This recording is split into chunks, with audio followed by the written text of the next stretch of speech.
আসসালামু আলাইকুম। এটা হচ্ছে গতকাল রাত্রের ভিডিও। আমি কালকে রাত্রের ভিডিওটা আপলোড করতে পারিনি, একটু শরীরটা খুব খারাপ যাচ্ছে। এখন আমি এই যে সামাই করতে আসলাম, আটার সামাই যেটা তৈরি করে বাড়িতে হাতে, ওই সামাইটা এখন তৈরি করব। দেখেন সবাই সব রকমভাবে করে, আমি আমার মতো করে করছি। দেখো কেমন হয়, এইভাবে একবার সবাই করে খেতে পারো। কিন্তু সামাইটা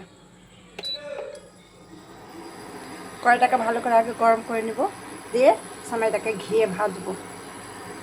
তোমাদেরকে প্রত্যেকটা প্রসেসই আমি দেখাচ্ছি অল্প অল্প করে। সামাই করার জন্য বাড়ির তৈরি সামাই ভেজে রাখা আছে, এটা একটু এবার এখন আমি ঘি দিয়ে একটু ভাজবো। চিনি, ঘি, এখানে গরম মশলা, তেজপাতা সব রেডি করে নিয়েছি। এদিকে সামাইয়ের জন্য জল গরম করতে দিয়ে দিয়েছি। এবার আমি সামাইটা তৈরি করব। এদিকে আটা মাখিয়ে রেখেছি, রুটি তৈরি করব। এবার আমি সামাইটা তৈরি করছি।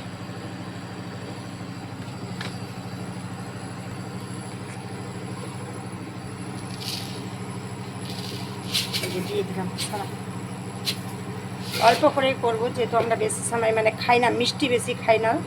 তোমাদের দাদা ভাইয়ের সুগার, ওই জন্য আর মিষ্টি বেশি করবো না, অল্প করেই করবো। সামাইটাকে একটু শুকনো খোলায় ভালো করে ভেজে নিই, এমনি ভাজা আছে সামাইটা, আরও একটু ভালো করে ভেজে নিয়ে তারপরে ঘি দেবো।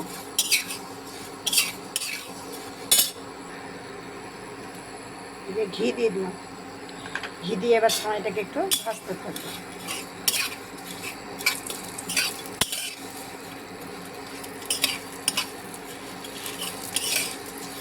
ভালো করে ভেজে নিই,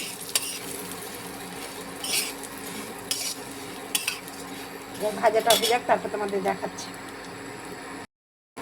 এই যে সামাইটা ঘি দিয়ে ভালো করে ভেজে নিলাম, আর বেশি লাল করবো না, লাল করলে তেতো হয়ে যাবে। এরপরে আমি একটু জল দিয়ে দেবো। এবার আমি একটু অল্প করে জল দিই, আর দেবো না জল। এখানে গরম মশলা যাবতীয় জিনিসগুলো দিয়ে দিলাম। এবার এটা একটু সিদ্ধ হবে, তারপরে আমি চিনি দেবো।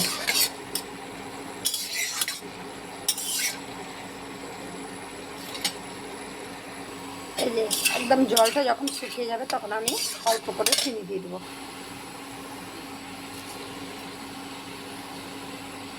আচ্ছা, আর দেবো না। চিনি দিয়ে এবার ভালো করে নাড়িয়ে নেব। নাড়িয়ে নিয়ে একটু চিনিটা গলা পর্যন্ত, চিনিটা গলবে সময়ের সঙ্গে, তখন আমি নামিয়ে নেবো। হয়ে গেছে আমার সময়। এরকম ঘিয়ের ভেজে সামাই করলে খেতে খুব সুন্দর লাগে, করে দেখবে সবাই বাড়িতে আমার মতো করে, তাহলে সামাইটা খেতে খুব সুন্দর লাগে।